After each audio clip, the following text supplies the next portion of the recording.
ashes in the snow. The town of Evershade was small, quiet, and suffocating. The kind of place where everyone knew everyone until someone turned up dead. It happened in the middle of winter, when the lake froze solid and the trees looked like skeletons. The morning after the first heavy snow, the body of Clara Vale, a beloved teacher at Evershade High, was found half buried near the old clock tower. Her throat was cut clean. No tracks led away from the body. Detective Rowan Hale had seen horrors before, but never here, not in his hometown. The townsfolk were shattered. The school shut down. Everyone whispered the same name, Eli Gray. Eli was 17, pale, with black hair that fell over one eye and a habit of sketching disturbing things in his notebook. He wore band shirts, trench coats, and had a stare that could freeze steel. He was the kid parents warned their children about, the kind of boy they said would snap one day. When Hale entered the interrogation room, Eli was already there, leaning back, calm, eyes half closed. "You know why you're here," Hale said. Eli shrugged. "Because people don't like the way I dress?" "You were seen near the clock tower at midnight." "Yeah, I go there to draw. It's quiet." Hale leaned forward. "And you just happened to be sketching beside a corpse?" Eli's lips twitched. "She wasn't there when I was." He reached into his coat and pulled out a small, crumpled piece of paper. Hale frowned but took it. It was a sketch, detailed, beautiful, eerie. The clock tower, the snow, and beneath it 2 sets of footprints. One belonged to Clara. The other led toward the woods. "You drew this last night?" "Yeah." "Before the murder was discovered?" Eli nodded. "And I think I know whose prints those were." The townsfolk didn't believe him. But Hale, despite every instinct, did. Eli wasn't nervous, defensive, or cruel. He was frighteningly observant. He noticed things, tiny details no one else cared about. The watch on Clara's wrist had stopped at 11:58 p.m. The frost on her coat was thicker on one side, meaning she fell before the blizzard began. When Hale asked how he knew that, Eli just said, "Because I was watching." Over the next days, Hale formed a small task force. Eli, reluctantly accepted, joined him, Sarah Vale, Clara's older sister, and the school's chemistry teacher, and Officer Miller, Hale's overeager deputy. Sarah despised Eli at first. She'd seen the drawings he posted online: dark angels, dead girls, faces cut in half. He didn't help his image either. He smoked, listened to screamo, and muttered to himself during briefings. But when Hale mentioned a detail about the cuts, clean, surgical, almost deliberate, Eli looked up and said softly, "She was posed." "What?" Sarah asked. "Her hands," he said, "folded like she was praying. Someone wanted her to look peaceful." Miller snorted. "Or you wanted her to look that way." Eli didn't even flinch. "If I killed her, why would I help you figure it out?" The investigation turned the town inside out. The suspects grew.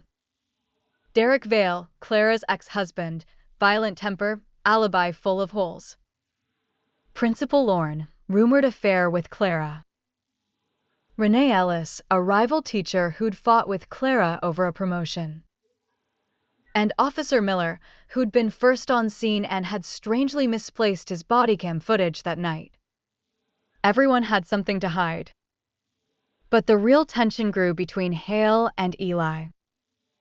Hale saw too much of himself in the boy: the isolation, the intelligence, the anger. And Eli, well, Eli seemed to be searching for something more than the killer. Something personal. A week later, a second body was found. Same cut, same folded hands, same eerie calm. This time it was Renee Ellis. Her body lay on the school steps, snow gathered around her face like a halo. No signs of struggle. The whole town panicked. Rumors spread like fire. "This is what happens when you let that freak walk free," people shouted. Eli didn't come to school the next day. When Hale drove to his house, the front door was open. Inside, the place was silent, walls lined with sketches. The same haunting themes: the clock tower, the snow, faces half hidden. But one stood out: Clara and Renee together, hands folded, eyes closed, drawn days before the second murder. In the corner of the drawing, a figure stood watching. And the face. It was Hale's. Eli appeared at the station that evening, soaked and shivering. He dropped a notebook on Hale's desk. "I think I know who's next," he said. Inside were his sketches and pages of notes, patterns, dates, moon phases, even the direction of the snow. Each crime fell on a night when the temperature dropped below freezing. Each victim connected to the school. "Someone's following a ritual," Eli said. "The way the bodies are arranged, it's like preservation." Sarah frowned. Preservation. Clara's coat was turned inside out. Renee's too. Old superstition. Keeps the spirit from finding the body again. Miller rolled his eyes. "So we've got a ghost now?" "No," Eli said. "We've got someone who believes in them." That night, the clock tower bell rang for the first time in decades. The town gathered, breath fogging in the cold air. No one touched it. The bell rope had been cut years ago. Hale and Eli were the first to reach the top. The bell was still vibrating faintly. Beneath it, fresh footprints. And on the snow-covered floor, written in red, 3 to keep the balance. Eli's flashlight flickered. "There'll be another." Hale felt something crack inside him. The storm outside raged harder. And suddenly, for the first time, he didn't trust anyone, not Sarah, not Miller, not even himself. Because for a moment, when he looked down at the footprints, they matched his own boots. The third victim came 2 nights later. Officer Miller. They found him at his desk, eyes open, throat cut, hands folded. Security cameras showed nothing. Hale barely slept. He replayed the footage from earlier that day, Miller arguing with Sarah in the hallway, something about evidence Hale didn't need to see. But when Hale checked the evidence room, nothing was missing. Except the knife used on Clara. That's when it clicked for Eli. He spread out the photos of all 3 victims on Hale's desk. "They're connected by the same sequence," he said. Clara was first teacher of the year. Everyone loved her. Renee was second, jealous rival. Miller was third, the one who failed to protect them. It's a pattern of guilt and punishment. Hale frowned.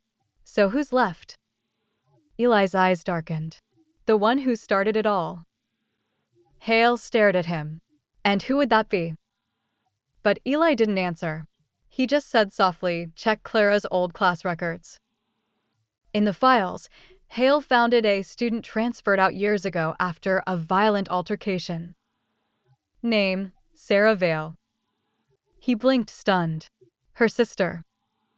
Eli nodded. They weren't sisters by blood. Sarah was adopted after her parents died. Clara raised her, but they hated each other. There's an old police report: Sarah attacked a classmate who accused Clara of cheating on her husband. It was buried, like everything else. Hale's stomach turned. "You're saying Sarah's been killing them for Clara?" Eli finished. "The perfect grief. She poses them like saints. She thinks she's purifying what ruined her family." Hale stood, disbelief written all over his face. "No, Sarah's been helping us." Eli looked up, his eyes sharp. "Exactly." When Hale returned to the station, Sarah was gone. So was the evidence knife. Snow fell heavier now, swallowing the town in silence. Hale drove toward the ridge, following the faint glow of headlights. There by the frozen lake, Sarah knelt beside something in the snow. Eli's body. Blood soaked his jacket. His hands folded neatly. Sarah turned slowly, her face pale and serene. He figured it out, she said softly. So I helped him rest. Hale's heart pounded. Sarah, why? She smiled faintly. Because Clara told me to. In my dreams. She wanted balance. 3 to the grave, 1 to remember. You're sick, he whispered. She tilted her head. No, Rowan. Just faithful. She raised the knife. The wind howled, flinging snow in their faces. Hale fired once. Sarah fell back into the lake, her blood blooming crimson under the ice. Spring came slow that year. The thaw uncovered what winter tried to hide. Eli was buried quietly, his grave unmarked at his own request. Hale visited every week. Sometimes he swore he heard footsteps in the snow beside him, but no one was there. A month later, as he packed up his office, Hale found something tucked in his desk drawer. A sketch. Eli's hand unmistakable. It showed Hale standing by the lake, gun drawn. Behind him, in the reflection of the ice, Sarah's face. Smiling. And beneath it, scrawled in faint pencil, 3 to keep the balance.